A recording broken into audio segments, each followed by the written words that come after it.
اس نے ویسے مارا ہے جس نے جیسے چاہا اس نے ویسے مارا. جب کسی کو تیر مارا جائے، جب دور سے تیر مارا جاتا ہے تو جسم چھلنی ہو جاتا ہے نا چھلنی. حسین وہ غریب ہے جس کو دور سے بھی تیر مارے گئے، قریب سے بھی تیر مارے گئے. عزادارو جب تیر قریب سے لگتا ہے تو حالت کیا ہوتی ہے؟ میری طرف دیکھنا، اللہ کرے میں تصور میں آپ کو اس منظر کی طرف لے جاؤں. اور کہتے ہیں اماں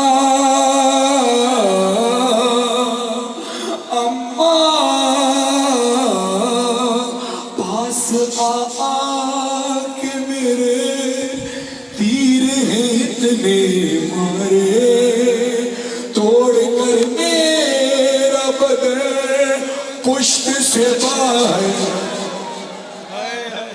بولا یا حسین، ماتم کر کے بولا یا حسین، سروں میں ماتم کر کے بولا یا حسین. توڑ کر میرا بدن پشت سے باہر نکلے، ابھی تیروں پہ مالک ہے تیرا شاہزادہ. جس نے جیسے چاہا اس نے ویسے مارا جس نے جیسے چاہا اس نے ویسے مارا. ایک روایت جو کہ میں نے ایک عالم دین سے سنی اور عالم دین میں امام رضا کی روایت پڑھی. یہ میرے امام رضا، میرے جد امام رضا علیہ السلام سے کسی نے پوچھا آپ امام وقت ہیں، مولا آپ بتائیے آپ کے جد امام حسین علیہ السلام کو کس طرح سے شہید کیا گیا؟ امام رضا علیہ السلام کے جملے ہیں تاریخ میں. بہت جملہ سخت روایت پڑھنے لگا ہوں، مجھے معاف کرنا اگر جملہ سخت لگے. آج شام غریب ہے، 10 محرم ہے، ہر انسان نام حسین آنے پہ ہی رونے لگتا ہے. اگر کسی کو برداشت نہ ہو تو مجھے معاف کرنا میرے بھائی.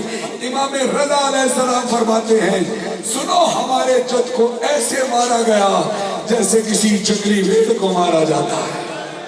سوال کرنے والے نے سوال کیا مولا ذبح تو بکری بھی ہوتی ہے، ذبح تو گائے بھی ہوتی ہے، اونٹ کو بھی نہر کیا جاتا ہے، مگر آپ نے جنگلی بھیڑ سے تشبیہ کیوں دی؟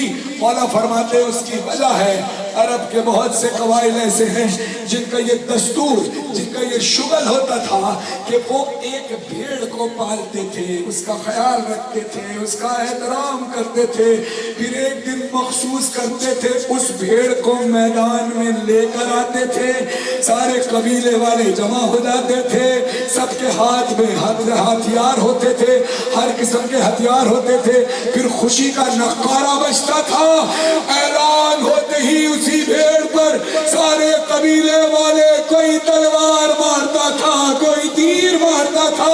کربلا کے میدان میں میرے جد حسین کو 9 لاکھ کے لشکر نے گھیرا، کسی نے تلوار ماری، کسی نے نیزہ. اماں تیغ برچھی و سنا نیزہ و خنجر مارے، جس کو کچھ بھی نہ ملا اس نے بھی پتھر مارے، جس کو کچھ بھی نہ ملا اس نے بھی پتھر مارے. ارے جس کے جو ہاتھ لگا ظلم اسی سے کھایا، جس نے جیسے چاہا اس نے ویسے مارا. عزیزانو بھی شام غریبہ کا وقت ہے، عصر عاشور شہادت سے پہلے کا منظر سنو گے. ہوا کیا ہے حسین کے ساتھ؟ مولا حسین، میں نے یہ کربلا میں روایت سنی منبر حسین پر اور آپ کے درمیان پڑھنے لگا ہوں. خدا آپ کی آوازوں میں رحمت نازل فرمائے. آواز اتنی بلند ہو گریے کی، رونے کی آوازیں، رونے کی آوازیں इतनी बुलंद हो, इतनी बुलंद हो, इतनी बुलंद हो कि करबला तक तुम्हारी ये सदाएं जाएं। इसी सदके मौला तुम्हें करबला पुरसे के लिए बुला ले। मैं रिजवी साहब आ चुके हैं, उससे बेहतर मसाइल पढ़ेंगे, मैं नौखानी करूंगा। रिजवी साहब आपकी इजाजत से एक रिवायत पढ़ने लगा, उसके बाद आप उससे बेहतर मसाइल पढ़ेंगे। अल्लाह ताला ने मजलूम करबला रिवायत में मिलता है जब मौला हुसैन बिल्कुल थक चुके थे, निढाल हो चुके थे। हुसैन मौला की हालत ऐसी थी कि हुसैन से चला भी नहीं जा रहा।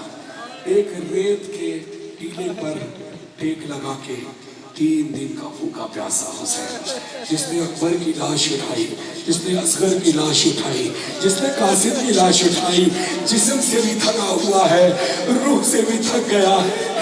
हुसैन निढाल हो चुका है, गम उठा उठा के निढाल हो चुका है। हुसैन ने थोड़ी देर टेक लगाई। हुसैन की हालत ये थी जैसे ही कोई आहट होती, हुसैन फौरन तलवार से ऐसे ऐसे फौरन उठते। लेकिन एक वक्त आया, चंद लम्हों के लिए हुसैन बिल्कुल निढाल हो गए, साकित हो गए। किसी की हिम्मत नहीं थी हुसैन के पास आने की।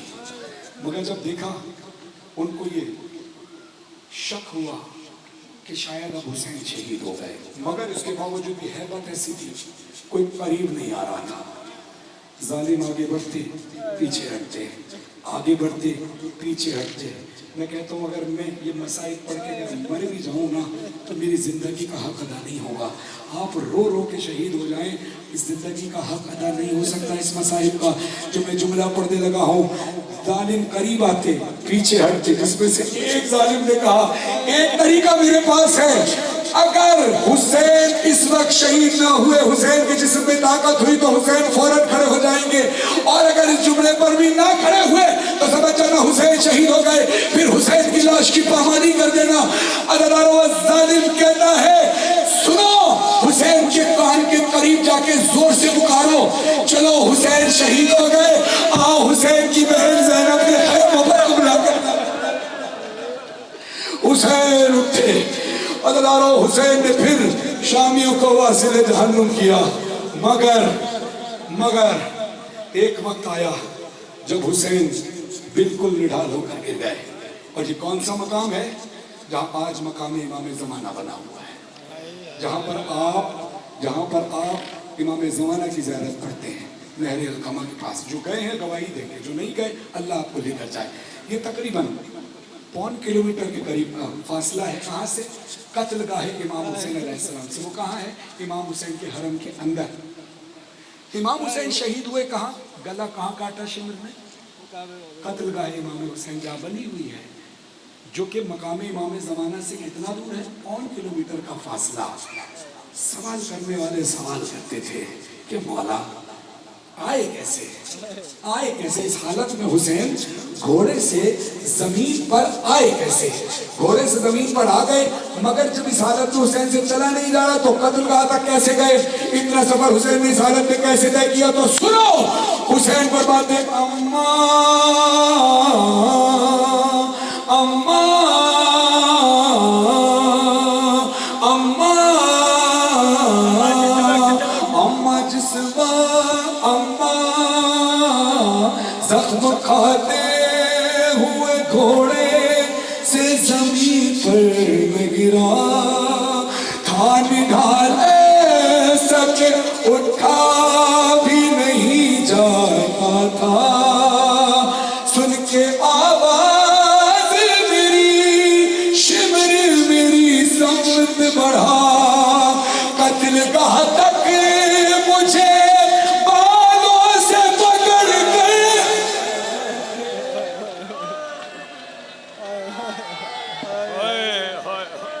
एक जुमला। इसके बाद मसाइब रिजवी साहब पढ़ेंगे। मैंने नौखानी करनी, आखिर में जनाब सकीना का नौह पढ़ूंगा, लेकिन अब रिजवी साहब ने फुर्सत देना है। एक जुमला सुन लेना। मैं आपको मौला के हुक्म से सिर्फ 1 मिनट भी नहीं, 30 सेकेंड भी नहीं, शायद 5 से 10 सेकेंड आपके लूँगा कि जिसमें मैं आपको इस 2025 1447 की करबला नहीं बल्कि 61 हिजरी की करबला तस्वुर में दिखाऊंगा। ये मेरा वादा है, मौला के हुक्म से, मौला की इजाज़त से।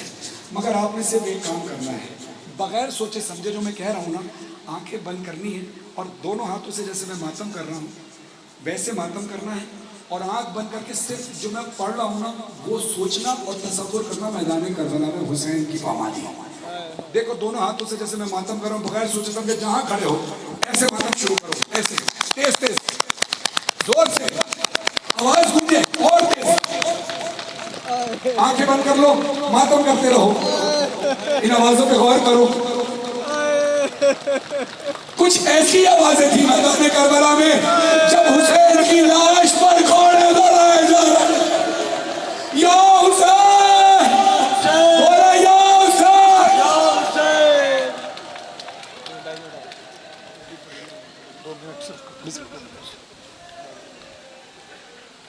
عزاداران شام غریبہ، آپ تھک گئے،